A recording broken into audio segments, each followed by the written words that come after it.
거기 1번 아니에요? 이제 2번을 쓰세요. では2番ですね。2番書いてください。ではこっちの方に来てください。 두 증인이 누군가. 2人の証人って証人は誰なのか、黙示録に出てくる証人ですよね。2人の証人は誰なのか。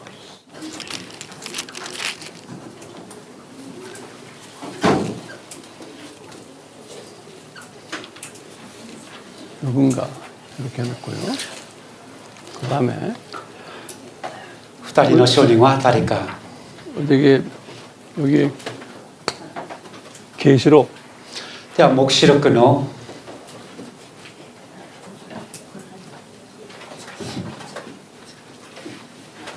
우리 한번 이거 한번 읽어봐요. 黙示録の11章3節から12節のところでありますので、皆さん開いていただければと思います。黙示録の3章11章の3節から12節まで읽을까요? 천천히 사람들 다 오픈한 다음에 성경 열어야 돼. 네. 본인들이 직접.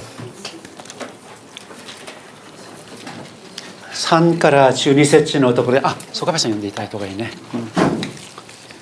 私がそれを許すので、私の2人の証人は荒布をまとって1260日間予言する。彼らは地を治める主の御前に立っている2本のオリーブの木、また2つの燭台である。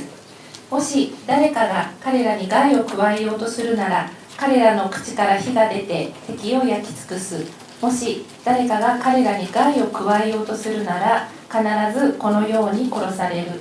この2人は予言をしている期間、雨が降らないように天を閉じる権威を持っている。また水を血に変える権威、さらに思うままに何度でもあらゆる災害で地を打つ権威を持っている。2人が証言を得ると、底知れのところから登ってくる獣が彼らと戦って勝ち、彼らを殺してしまう。彼らの死体は大きな都の大通りにさらされる。その都は霊的な理解ではソドムやエジプトと呼ばれ、そこで彼らの主も十字架にかけられたのである。諸々の民族、部族、言語、国民に属する人々が3日半の間、彼らの死体を眺めていて、その死体を墓に葬ることを許さない。地に住む者たちは彼らのことで喜び祝って互いに贈り物を交わす。この2人の預言者たちが地に住む者たちを苦しめたからである。しかし3日半の後、命の息が神から出て2人のうちに入り、彼らは自分たちの足で立った見ていた者たちは大きな恐怖に襲われた。はい、OK。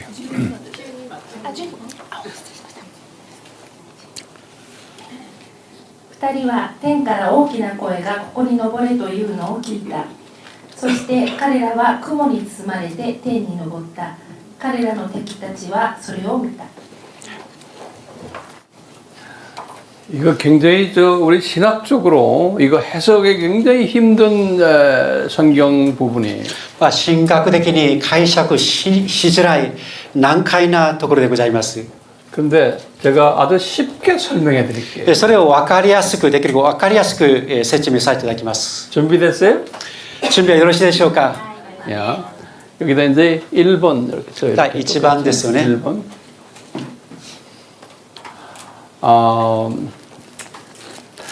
이 두 증인을 뭐라고 그러냐면 여기 2人の証人ということを 두 감람나무들 그랬어요.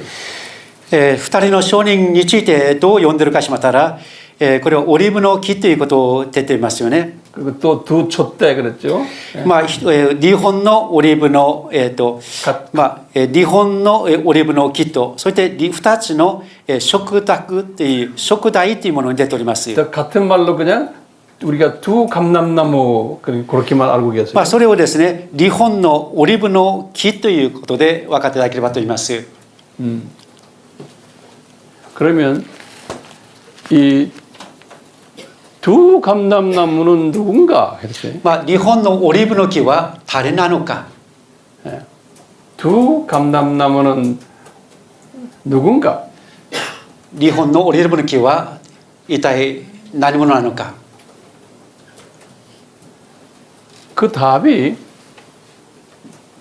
여기 로마서 まあそれの解釈がローマ書の 24절에 있는 거예요. 11章の24節に書いてあります。 예. 우리 한번 들여다봐요. ローマ書のところを見ましょうか。11章4節のところありますね。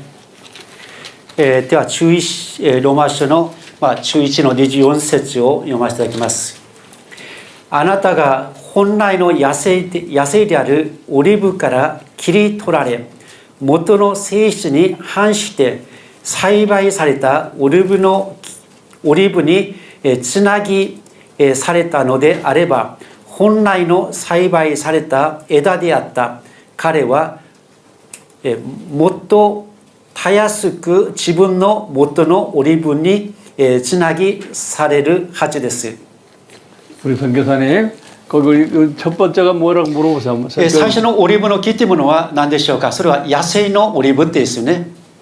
하나는 뭐예요? 野生のオリーブ。 본부터 야생은 나중에 하고. もう一つは最初のものは元のオリーブ。元のオリーブから書きましょうか。元のオリーブ。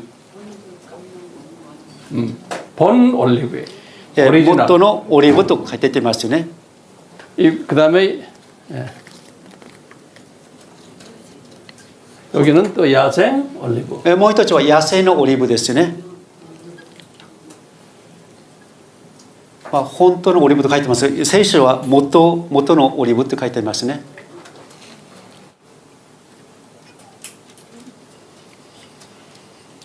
日本のオリーブについて元のオリーブと本来のオリーブでしょうか。野生のオリーブ2つですよね。 이게 일본말로는 뭐라고 있죠? 하나는 원래 올리브가 있고 또 하나는 2つのことがあって本来野生であるオリーブって言われます。元のオリーブですよね。オリジナルがあって野生のオリーブがあるっていうですね。 이제 영어로는 뭐로 돼 있냐면 natural olive, 그러니까 본 올리브. 그다음에 이제 저쪽 거는 야생의 와일드란 건 더 들어있는. 一つは野生というものがあって、ワイルドオリーブというものとネチュラル、これもともとあるオリーブという2つの区別がありますよね。 Natural.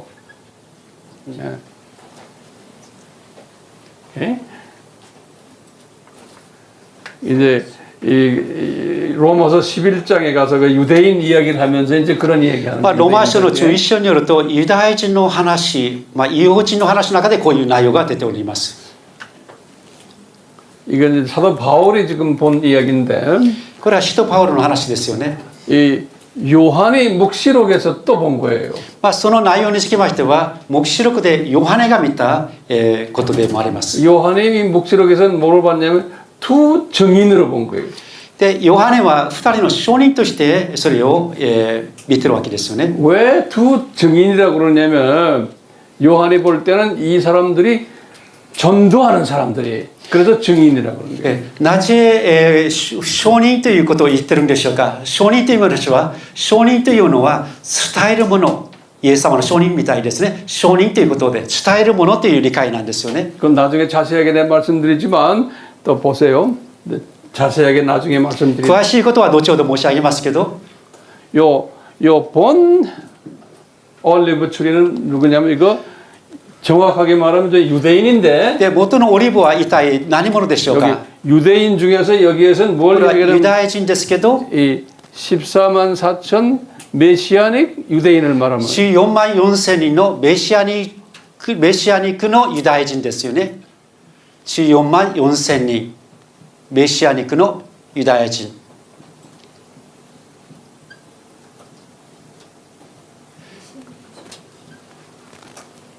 여기다 이렇게 これ Revelation が、계시록 黙示録の7章の3節から8節までにあります。黙示録の7の3から8まで。 이게 한 증인이에요. 증인 둘 중에서 한 증인이. それが2つの証人の中で1つの証人がいわゆる、はい、これは1つの証人ですね。1つのグループの証人、1人じゃなくて1つのグループですね。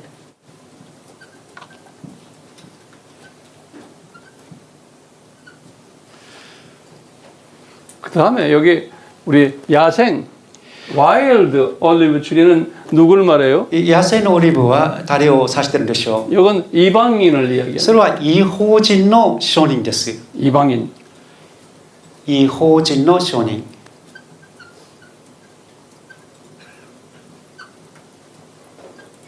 예, 이방인 증인이에요.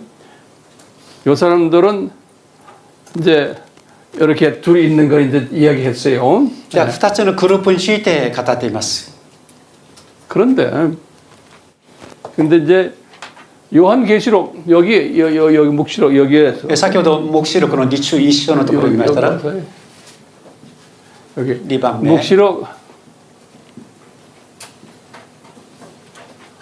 우리가 이 내용을 읽었어요. 요한이 딱 보니까 その内容を、ヨハネは見ると 예, 두 증인이 복음을 전하는 거예요. 2人の証人は福音を述べ伝えるっていうことですよね 두 증인이 복음을 전했어요. 2人の証人が福音を述べ伝えると、証人になるんですね 그 다음에 뭐 어떻게 돼 있어요? 여기 내용을 여러분들 읽었죠? その先ほど黙示録の11章の3の12節のところで内容によると 이분들이 어떻게 돼요? 복음 전하다가 살해받아요. 죽어요. 순교당해요. 福音を述べ伝えながら、여기 殉教するんですね、 예. 殉教する2人の証人の2つのグループがですよね、一番のところ2つのグループの証人がはいそして2番目は最終的には殉教されるというですね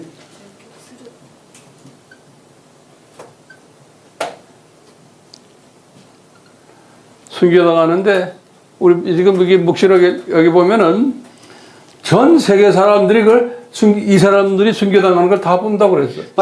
この内容によると全世界の人々はその殉教されることを様子を見るっていうものが書いてあります 그런 말 거기 써 있죠. そこに書いてありますか皆さん 그렇죠? 여기다 전 세계 사람들이 다 본다고 그랬어요. 全世界の人々がそれを見るという知られるということでしょうか 그게 어떻게 이렇게 볼 수 있어요? それをどのように見ることができるんでしょうか 지금 오늘날 어떻게 해요? 今日このことを考えてみましょ 우리가 텔레비전이나 세텔라이트 텔레비전이나 유튜브나 뭐나 다 볼 수 있는 거예요. 전 세계 사람들이. う今は全世界は YouTube やさまざまなマスコミを通して全世界見れるような仕組みになっていますよね 이게 이제 무슨 이야기냐면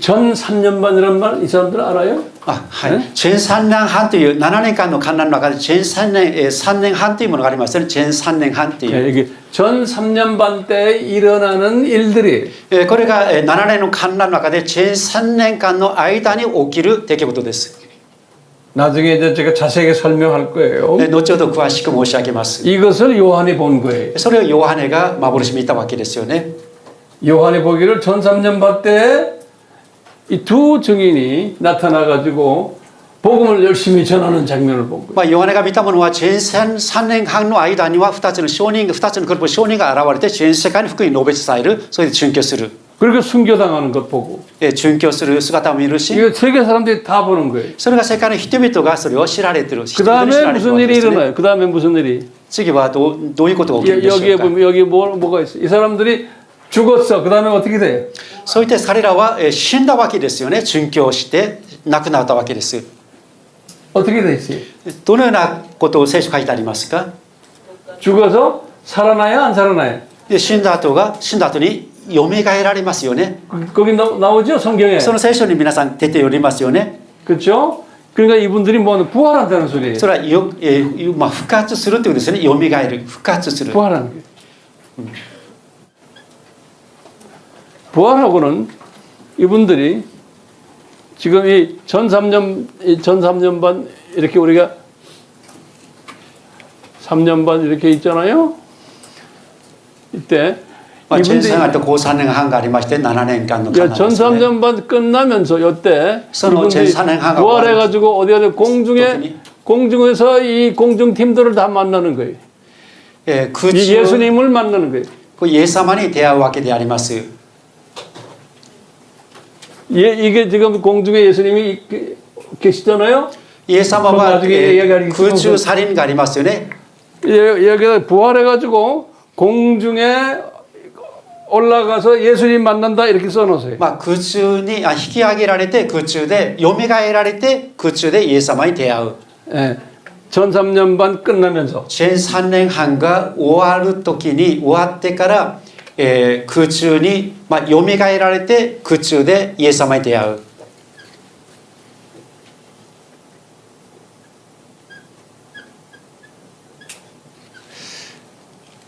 皆さんこれ分かりますか？この空中サイリンがありますよね。ここで出会うということですよね。地上サイリンが最後にありますよね。 됐어요? よろしいでしょうか。 자 이제 이렇게 먼저 해놓고 제가 저 칠판을 쓸 거예요. これから向こうのホワイトボードを使いたいと思いま 쓸 수 す。 있죠? 예? 오케이 저리 가요. 오케이. じゃあ向こうの 여러분들 전부 저쪽으로 보시래 이제. 오케이. 넘버 3. じゃあ3番ですよね。 넘버 3로. 오케이. 우리 저기다 재림 시나리오라고 썼지. 今ジェリムの、サイリンのシリーズと書いてありますね。 재림 시나리오. サイリンシナリオ、サイリンのシナリオを書きますね。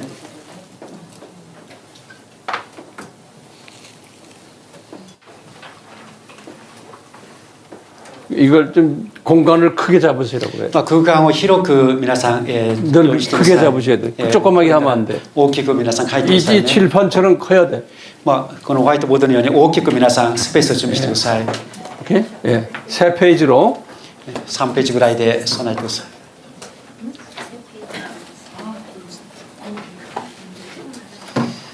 자. 제일 먼저 여기 지금 보면은 공중 재림 여기다 空中サイリンという意味ですよね。空中サイリン。イエス様のサイリンですけど空中サイリンですよね。 성경 구절 聖書の箇所は 데살로니가전서 第一テサロニケ 4장 14절에서 4章14から16節に書いてあります。 우리 요거 한번 선교사님 좀 읽어주세요. 천천히. 第一テサロニケの4章14から16節、4章14から16節ですね。皆さん準備できていますか？第一テサロニケ4章の14から16。イエスが死んで復活されたと私たちは信じているなら、神はまた同じようにイエスにあって眠った人たちをイエスと共に連れて来られるはずです。15節。私たちは主の言葉によってあなた方に伝えます。生きている私たちは主の来臨まで残っているなら、眠った人たちより先になることは決してありません。 16절까지예요. 16節、すなわち号令と御使いの頭の声と神のラッパの響きとともに主ご自身が天から下って来られます。そしてまず、キリストにある死者がよみがえり、そして17節、それから生き残っている私たちが彼らと一緒に雲に包まれて引き上げられ、空中で主と出会うのです。こうして私たちはいつまでも主と共にいることになります。アーメン。 이게 무슨 말이에요? どういう言葉でしょうか？ 예수님이 공중에서 내려오실 때 イエス様は空中から再臨なさるときに、 신부감들을 데리고 내려오는 거예요. 神父の、候補者たちを、連れてくるということですよね。一人ではなくて一緒に連れてくると。 그 사람들이 누구예요? そ 신부감. の人たちは一体誰でしょうか？ 구약과 신약에서의 유명 인사들이에요. それは旧約新約において亡くなった信仰の人々なんですよね。 아브라함이니 모세니 뭐 유명 인사들 있잖아요. 다윗이니 まあ、信仰を持って亡くなったダビデもアブラハムとかですね、そういうモーセとか、そういう人たちをイエス様が空中される時に一緒に降りてくるということですね。 베드로니, 요한이니, で、ペテロとヨハネとか、 사도 바울이니 이런 사람들 아주 유명한 사람 왜 데리고 내려와요? 왜 그 사람들이 내려와요 같이? なぜ旧約聖書のこの亡くなった信仰の人々と一緒に降りてくるんでしょうか。 웨딩 これは婚姻ですよね。 웨딩 하려고 웨딩 まあ、 결혼식 まあ、これ結婚式というより婚姻ということに、それのイベントですよね。 이분들이 아직 결혼식을 안 했어요 예수님과. それはイエス様と一緒に婚姻に迎えたことはないので、まあ、婚姻のためにまあ降りてくると。 이제 결혼을 해야지만 나중에 이 사람들이 천년왕국 때 지도자들이 되는 거예요. まあ、婚姻にこう迎えることによって、その資格を得られることによって、千年王国においてのそこでの、まあ、共にこう、まあ、王としての君臨することになります。 천년왕국이만이 아니고 신천 신지에서도 이제 지도자가 되는 사람들. 千年王国だけではなくて、新天新地においても、そこでも主と共に、まあ、王としての使えるということですよね。 그러니까 지도자가 되려면 결혼식에 참여해야 돼요. つまりイエス様を花婿花嫁としての結婚式というものは霊的にそれほど大切な意味があるということです。 예수님의 신부가 돼야 돼요. イエス様の新婦になる必要があります。 굉장히 중요한 개념이에요. すごく大切な概念であると思っております。 그러니까 이 구약과 신약 때의 유명 인사들이 좋은 기독교인이지만 아직 신부가 안 됐어. まあ、本当に旧約の時代にまだこう、まあ、素晴らしい神の用いられた人であるけど、まだこの新婦としての、まあ、結婚婚姻に預かってない人々ですよね。 그래서 신부 면허증을 주려고 이렇게 지금 데리고 내려오는 거예요. まあ、ある意味で分かりやすく申し上げた新婦のライセンスを差し上げるという、 라이센스에. まあ、そういうことで、まあ、理解していただくことでしょう。 그런데 이 바울이 환상을 딱 본 거예요. 바울이 이 사람들이 내려오는 걸 본 그 환상을. つまりパウロはこう第一テサロニケでその幻を見てるわけなんですよね。 환상을 볼 때 어떻게 본 거예요? どのように見たんでしょう。 이 사람들 내려올 때는 이 사람들의 혼과 영은 예수님과 같이 내려오는 거예요. 낙원에서. つまりこ本が良うその信仰の人々はこう魂と霊を持って楽園から降りてきたということですね。来るんですよね。 그렇죠?そう 근데 ですよ 그 ね。 사람들의 육은 어떻게 돼 있어요? しかしその人々の陸は今どこにいるんでしょうか。 잠자고 있는 거예요, 이 세상에서. それは 땅에서. この地上で土の中で眠ってるわけなんですよね。 그렇죠? そうですよね。 그래서 바울이 본 거예요. 잠자는 자들이 일어난다는 거예요. だからパウロがそれをどのように理解して書いてるんでしょうか。眠っているものは、起き上がると引き上げられていくというものを表現がですよね。 그러니까 아브라함의 육도 잠자다가 일어나고 つまりアブラハムの眠っているアブラハムも眠っているものがよみがえられる。 다윗이니 베드로니 바울이니 まあその時の信仰を持って亡くなったすべての人々がそのようにまあよみがえられるわけですよね。 그러니까 그분들의 육과 이분들의 영혼과 만나는 거예요 여기서. つまりその人々の信仰の人々のもう魂と霊と体が一体になっていくということの理解です。 그러니까 예수님의 이 부활체 모습이에요. 이 공중에 있는 사람들은 지금 이런 모습이 아니에요. 부활체, 예수님의 부활체 모습이에요. つまり私たちは今のこの陸の体ではなくてこの復活の体、栄光の体に変えられていくという理解です。 제 말 잘 따라오세요? 皆さんついてきてますか？ 네? え？ 오케이. 요 성경 구절 때문에 그 안식교가 생겨나 안식교. まあこの聖書の解釈によって安息教がまた別の解釈で生まれてくるわけですね。 이 안식교의 문제점이 뭐냐면 안식교가 安息というのはセブンスデイ 요 の 말씀을 어떻게 セブンスアドベンチャーのことですね。 해석하냐면 この言葉 안식교가 をどのように解釈するかとしましたら、 안식교는 사람이 죽으면 우리가 죽으면은 낙원 가는 게 아니라는 거예요. 我々が死んだら、まあ、セブンスアドベンチャーのところでは死んだら楽に行くわけではなくて、 안 가고 뭐냐면 전부가 다 잠잔다는 거예요 땅에서. その全てがそのまま土の中で眠っているという解釈をするわけですよね。 그게 안식교 それ 교리예요. がセブンスデイのまあ教理です。 그래가지고 나중에 이 세상 끝날 때 심판이 있을 때 우리 다 일어난다는 거예요. それで彼らの教理によると、最後の裁きの時にこの霊と魂が一緒に体ともにこう復活するという理解が彼らの解釈です。 그러니까 안식교가 이 성경 구절을 잘못 해석한 거예요. 安息教というつまりセブンスデイアドベンチャーはそういう間違った解釈をしているわけなんですね。 참고로 알고 계세요? 参考として理解していただければと思います。 오케이? 자, 지금 예수님의 신부가 되는 오케이?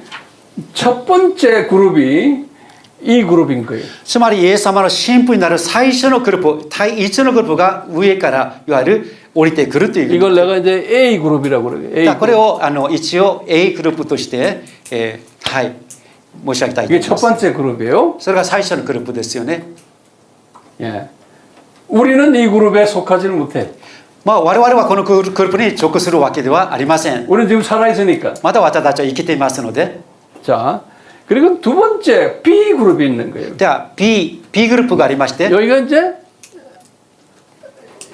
영어로는 랩처라고 그러지.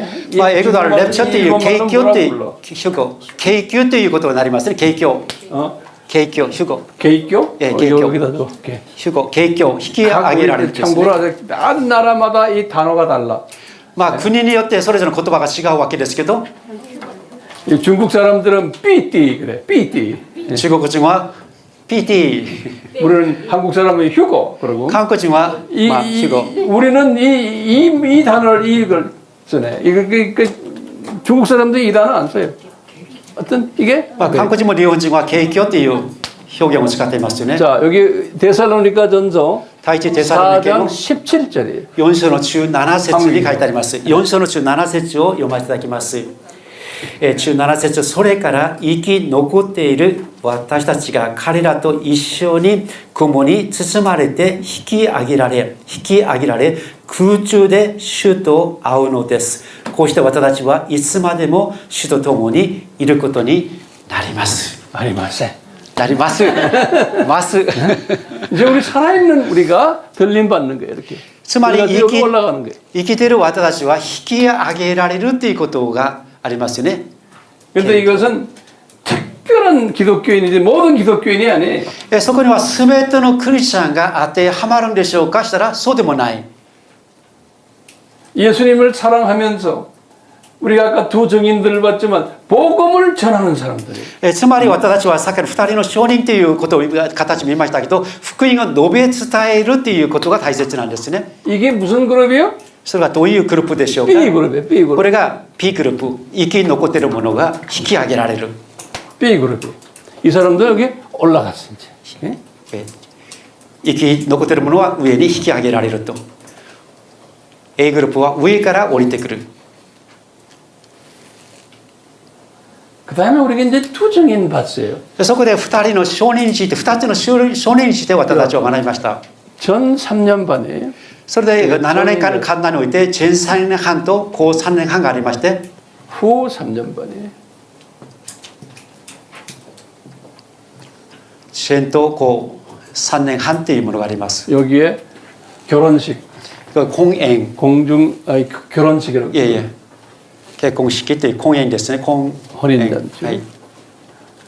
성경 구절 聖書の箇所は 여기다 계시록. 黙示録の 오케이. 계시록 黙示録の19章7から10まで。 여기에 예수님의 지상 재림. これイエス様の地上再臨ですよね。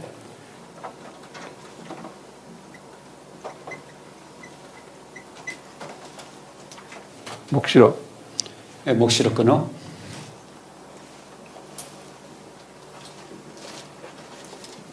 19章11から16節にあります。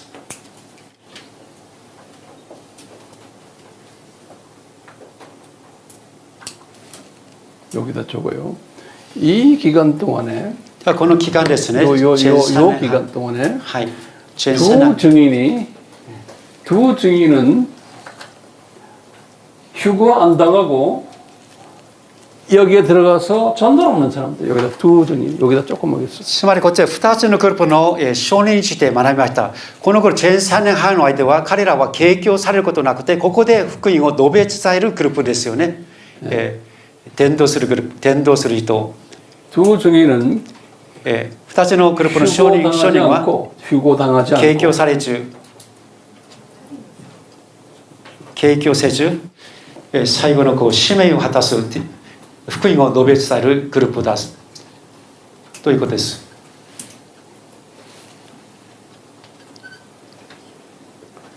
그분들이 누구예요?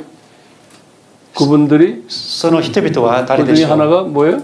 一つは 메시아닉 유대인들이 それは一つはメシアニック中ですね。メシアニックのクリスチャンたち。メシアニック。 두 번째는 순교자 이방인 순교자들이 で、2番目のグループは異邦人の殉教者グループですよね。異邦人の殉教者グループ。1番は元のオリーブ、2番目は野生のオリーブという表現ですよね。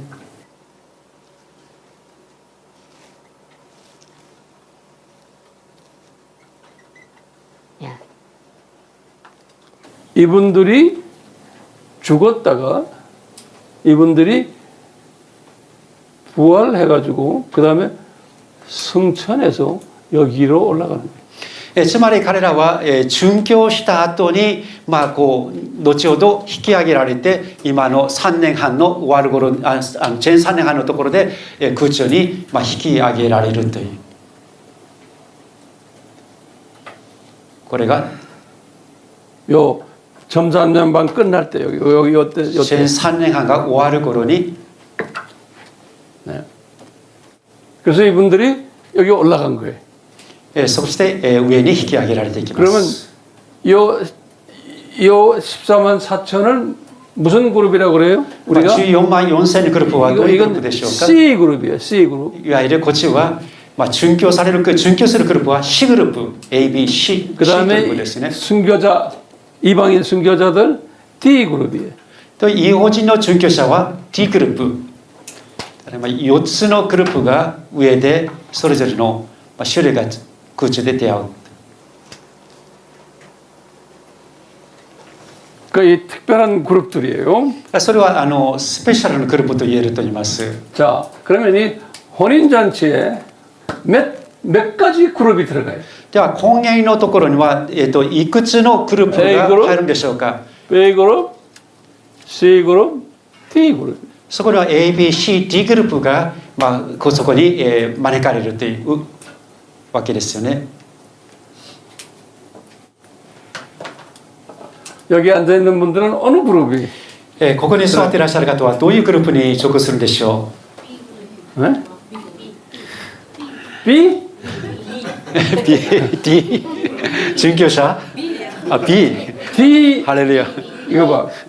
이 Bグループ B 그룹 우리가 지금 할 수 있는 거는 B가 아니면 D야.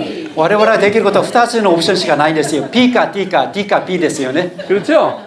どうでしょ 한번 B가 되고 싶은 사람 손 들어봐. う。P の方は手を挙げていただけますか。P グループに入りたい。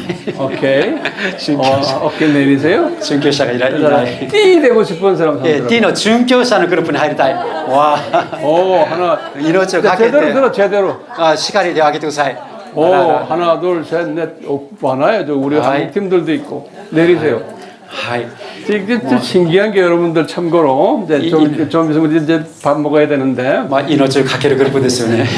내가 이것을 중국에 가서 중국 기독교인들에게 하면은 またこのセミナー同じ内容をまた中国で講義しましたら 내가 똑같은 질문을 해요. 同じ質問をさせていただきます。 그러면 여러분들 B가 될래요?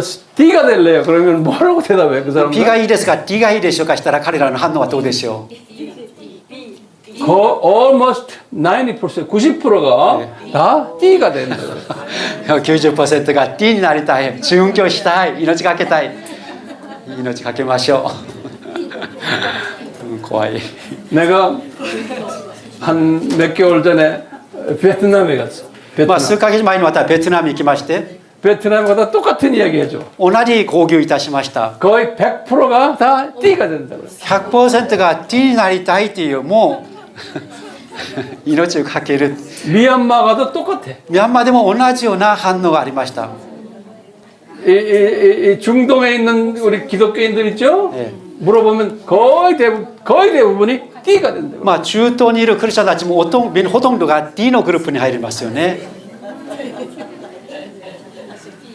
근데 일본은 거꾸로래요. 日本は反対ですよ。もう生き残りたい。なんとかして、なんとかして、死にたくない。 저기 우리가 여기 이 A, B, C, D 그룹 중에서 가만히 보세요. 이 A 그룹에 A 그룹 사람들이 A グループの人は 이 사람들이 있어요, 없어요? A グループは D のグループには A 그룹 入っ 사람들이 이 하여튼- 순교당한 사람들. 예수님의 제자들 다 순교당한 사람. つまりイエス様と弟子たちもみんな殉教されましたよね。殉教しましたよね。 그렇죠? そうですよね。 구약의 사람들은 순교한다겠죠. 旧約の預言者たちはどうでしょうか。 그런데 신약의 사람들은 순교당한 사람 많아요. まあ、特に新約の時代においては殉教する人たちも多くいましたよね。初代教会。 이 우리가 이제 하늘나라에 올라가면은 이 순교자 그룹이 가장 높은 로얄 그룹들이에요. まあ、つまり私たちが神の御国にたどり着きましたら、意外と殉教した人たちが一番ロイヤルグループに入ることは聖書の約束です。 예수님도 순교받습니다. イエス様さえも殉教しました。 그렇죠? そうですよね。 근데 들림 받은 사람이 성경에 보면 두 사람이 딱 있어요. まあ、引き上げられた人物は聖書の中では2人の人物を取り上げています。 누구요? 誰でしょうか。 에녹하고 엘리야예요. エノコとエリアですよ 그거 ね。 꼭 노트에 적어놓으세요. では皆さん書けてください。2人しかいません。 에녹하고 엘리야예요. エノコとエリア。 성경 구절이 어디 나와요? 聖書の箇所はどこでしょ 예? 내가 성경 구절 드릴게. 에녹은 う。エノコは 창세기 5장 24절에 漱石の講師の24節。 에녹. 漱石の講師の24節。 에녹은 창세기 그래, 에녹 5장ですね。 24절. 24節。 엘리야는 エリアは 열왕기 하 第2の列王記 2장 11절에 2章の12節。 예. 열왕기 하 2장 11절. 엘리야 11절이요。 11. 11ですよね。2章の11節。 11. 오케이. はい。 참고로 알고 계세요. まあ、参考として2人は死んでなくて死なずに天に引き上げられました。 그런데 이게 재림 시나리오예요. それこそこれが今再臨のシナリオなんですよね。テーマが再臨のシナリオですね。 이제 오후 시간에 더 여기에 대해 더 구체적으로 이제 우리 공부할 것도 ここのレクチャーにはもうちょっとこれについて詳しく学びたいと思います。 지금까지는 그냥 아웃라인 그냥 이렇게 뭐라고 개요. これは今までのアウトラインであってもうちょっと深掘りをこれからしていきたいとここから思います。 도움이 되세요? どうですか皆さん役に立ちますか？ 예. 지금 오늘 아침에 굉장히 중요한 것들 공부했어요 우리가. 朝はこの再臨シナリオというとても大切なテーマを取り上げました。 기도하고. 主を感謝いたします。神を愛する人々、神の御心にかなうものとして歩んでいる人々のためには、神様は私たちが見たこともない、聞いたこともない、国内思い描いたこともない素晴らしいことを神様はこのような再臨のシナリオを解いて備えてくださったことを心から感謝いたします。この時代に生まれた私たちがこの時代においての私たちの役割と使命がいることを覚え、心から感謝し主の皆を賛美いたします。主イエス様の皆によってお祈りいたします。アーメン。